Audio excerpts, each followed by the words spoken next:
affiliated.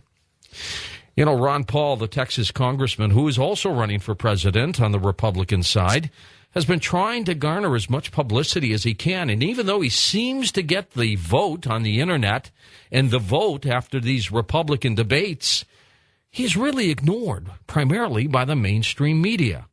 Well, in an exclusive interview with me moments ago, Ron Paul talked about that.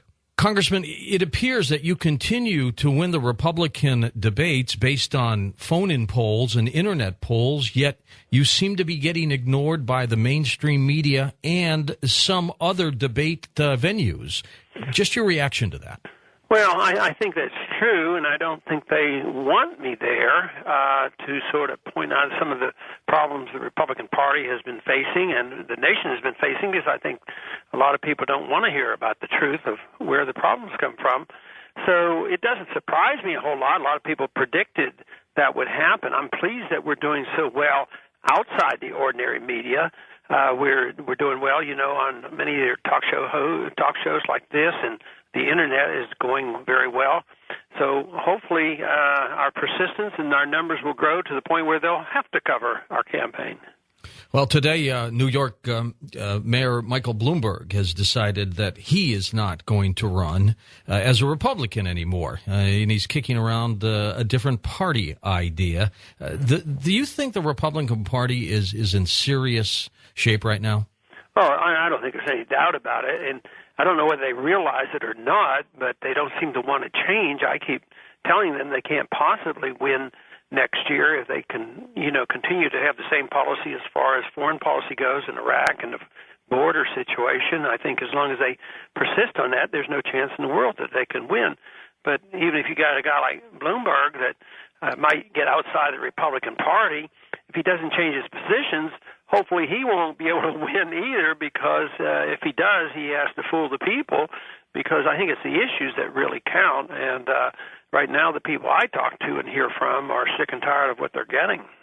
Well, when Fred Thompson can start leading in some of the Republican polls and truly not even have a major effort yet, that tells you that the American public, the American side that votes Republican, seems to be very uneasy with most of the candidates who are out there today. Yeah, I think that's both a good and bad thing. One is that they are disgusted, they're unhappy, and what they see they're not too pleased with.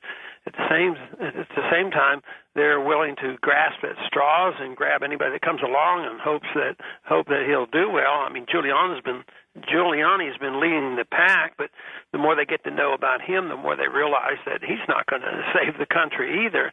So in some ways that's healthy, but I just hope they come our way, in our direction, where they can sort all of the issues out and decide that we ought to have a different foreign policy and different domestic policy. Well, it's still a long campaign. Are you happy with the invites you're getting to the debates? I'm real pleased that I've been able to be in the debates, and even though we get less time, we get tremendous support immediately afterwards with new volunteers and new support and money coming in, so that's very good.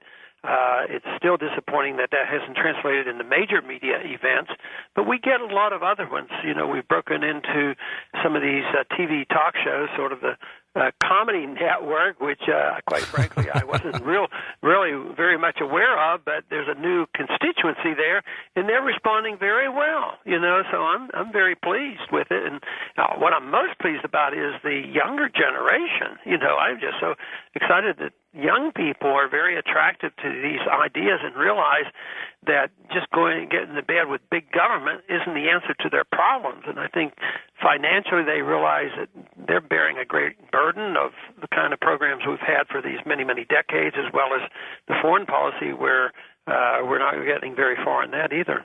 Well, I tell you what's fascinating about you, Congressman, in your campaign is once people have an opportunity to hear you talk about the issues, to hear you talk in the debates, they like you, and that's important.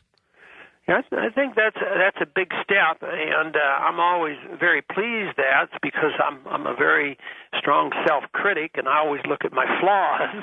But I keep saying, well, the message is powerful, and it's a message that I haven't by myself devised. It's come a long time. It's this message of, I think, what has made America great, and it's a message of limited government and the Constitution, and something that we all should rally around.